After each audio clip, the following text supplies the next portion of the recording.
Denver, insanity is doing the same thing over and over again and expecting different results. This aphorism, often attributed to Albert Einstein, seems to be the inspiration for U.S. President Donald Trump's North Korea policy.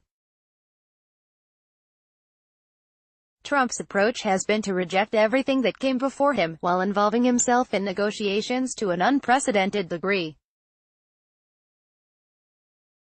As a result, the U.S. Secretary of State has been reduced to little more than a sherpa for his boss's summits with North Korean leader Kim Jong-un.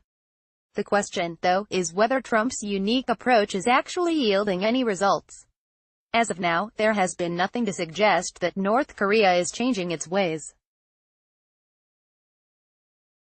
But with another Trump-Kim summit expected sometime in the next few months, we might soon have more clarity on the matter. Read, do we really need a second Trump-Kim summit?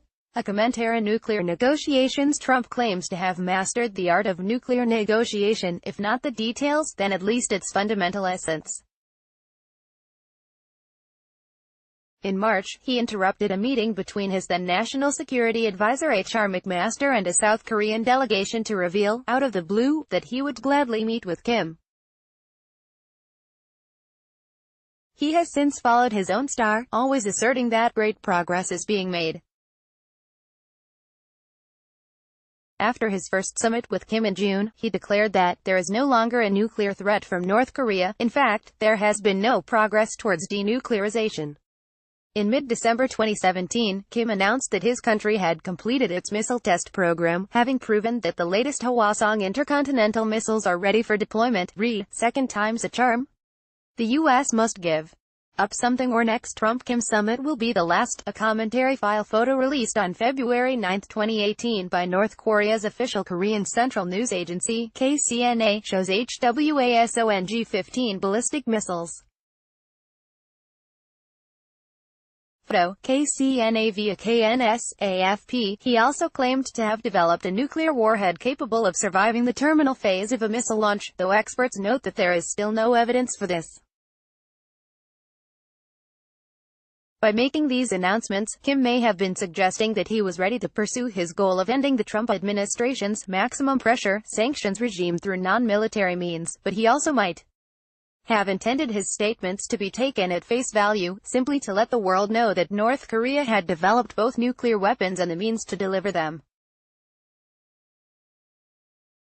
Despite these different possible interpretations, the Trump administration seized on Kim's statements as a sure sign that North Korea is ready to disarm.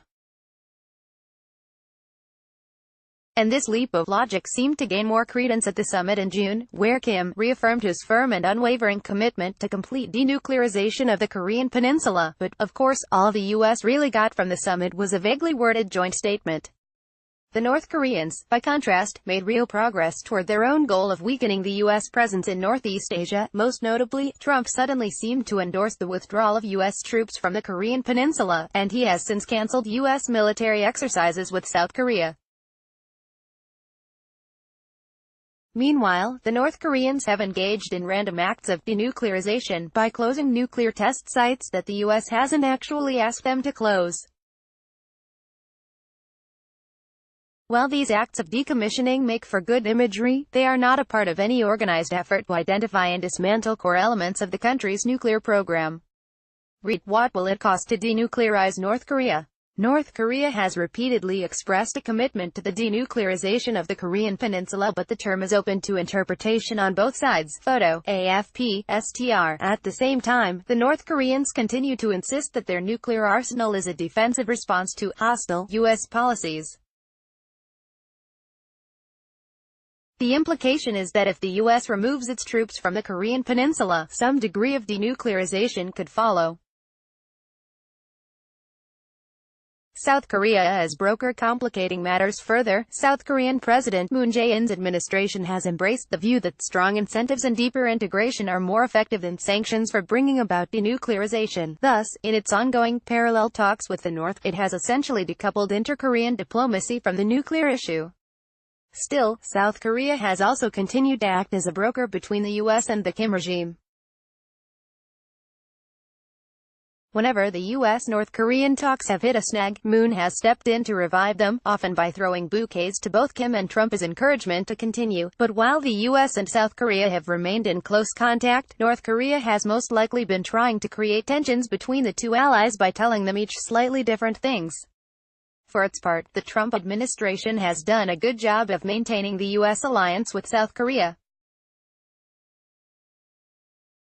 To this day, many Koreans blame the US and other outside forces for Korea's tragic division, and the Trump administration has been careful not to criticize Moon's inter-Korean dialogue publicly. That said, it is clear that the inter-Korean talks are making it increasingly difficult to apply pressure on the North, especially now that South Korea has begun to explore the possibility of sanctions relief. Read, denuclearizing North Korea won't make it a normal country, a commentary. Kim Jong-un and Moon Jae-in's latest summit has breathed new momentum into denuclearization talks. Photo, AFP, working against China. The last major player is China, which doesn't seem to know what to make of the North Korean denuclearization process. China's decision to punish South Korea for hosting a U.S. missile defense system greatly diminished its standing among the South Korean public and undermined its ability to influence South Korean policies. But in the months leading up to the Trump-Kim summit in Singapore, China hosted Kim twice, and again immediately afterward, effectively reasserting its influence over the North. In keeping with his effort to break from his predecessors in every way, Trump seems to believe that it is easier to work against China than to work with it. That proposition is sure to be tested in the weeks and months ahead. Christopher R. Hill, former U.S. Assistant Secretary of State for East Asia, is Chief Advisor to the Chancellor for Global Engagement, Professor of the Practice in Diplomacy at the University of Denver, and the author of Outpost.